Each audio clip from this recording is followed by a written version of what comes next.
मुस्लिम league नून की chief organiser Maryam Nawaz का कहना है चार्टर्ड ऑफ इकोनॉमी के साथ चार्टर्ड ऑफ पाकिस्तान भी होना चाहिए। कोई भी हुकूमत आए पॉलिसीज तब्दील नहीं होनी चाहिए।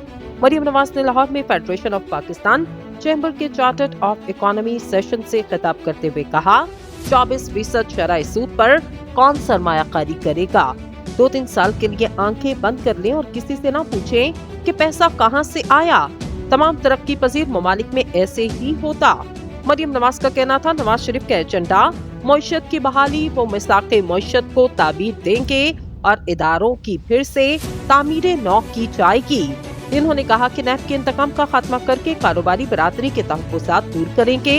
सरकार नहीं अवाम और निजी शोबा खुद कारोबार करेगा। मरियम नवाज का कहना था मुतबादिल ज़राए को तरक्की देकर ईंधन का दरामदी बिल कम करेंगे। सी पैक की रफ्तार तेज और बरामदात बढ़ाएंगे। मिसाली और तेज तरीन तरक्की का प्लान तैयार है। मुल्क में सिलिकॉन वैली और IT हब बनना चाहिए। इन्होंने कहा कि FBR काबिलियत की हौसला शिकनी करता। नैब की वजह से बिजनेस कम्युनिटी खौफ का शिकार रहती।